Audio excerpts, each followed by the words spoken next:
Hi, my name is Deborah Schaefer, and I'm going to speak to you now about reconciling your bank accounts. I believe that bank accounts should be reconciled every single month in PCLaw. So in PCLaw, in order to reconcile the bank accounts, you're going to go to Tools, Bank Reconciliation.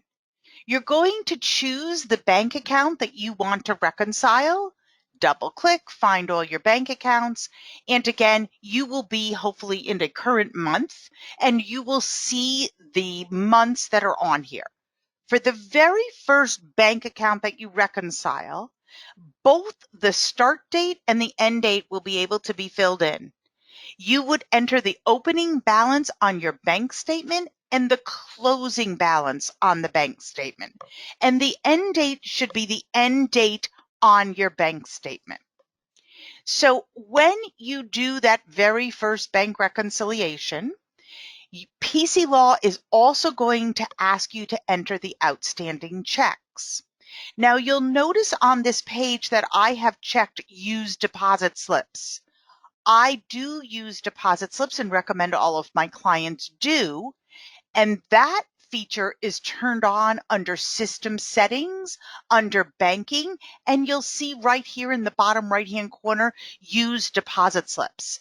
The advantage of using a deposit slip is that when you go into the Bank Rec program, instead of seeing each individual receipt, whether it be trust or general, they will be grouped by the deposit slip, which would be the total amount that you deposited that day.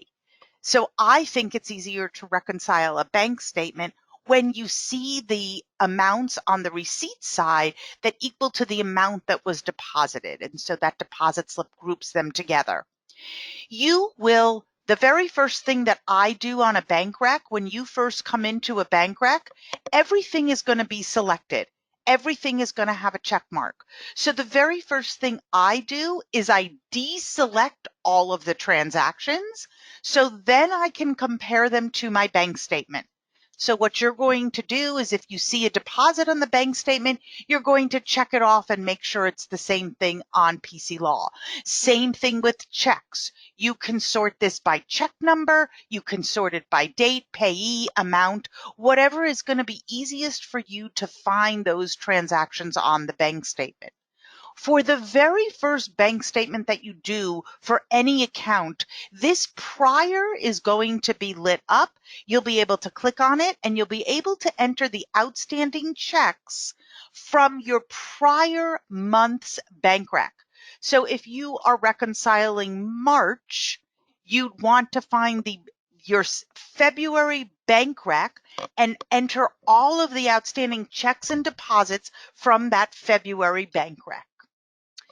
PCLaw, once you've reconciled your bank statement, you're going to get a pop-up that says you're reconciled and it's all going to be beautiful. The difference here is going to be 0. At that point, I recommend you print or save a PDF of that bank rec report, and then you'll be able to click OK and close out of the bank rec.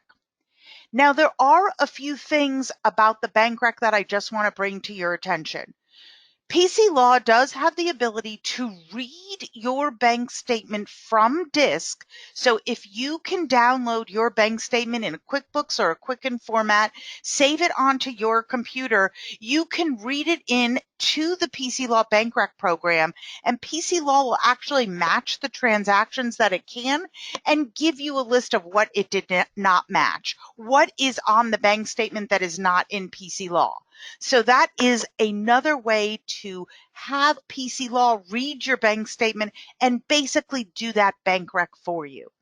Now you'll notice that you always have the option to reprint any bank account that you've reconciled in the past.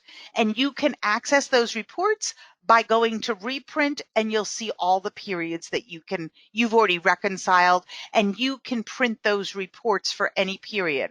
Although I do recommend that you save the reports when you finish the bank rec, because if someone comes in and deletes a transaction from a prior period, you're going to get an error message. And when you go through the reprint, PCLaw is going to reprint the bank recs with the bank balances as of this second that it has. So having a printout of a reconciled bank account will easily help you find any transactions that could have been deleted. This previous rec button does allow you to move back to the previous bank rec. So if you wanted to go back to the previous month, it will reopen me to the previous month. I can click OK. There's my previous checks. We want to save them again. And this is the message that you would get when your bank statement and your bank account is reconciled. You will lose whatever work you were doing on that bank rec that you went from the prior month.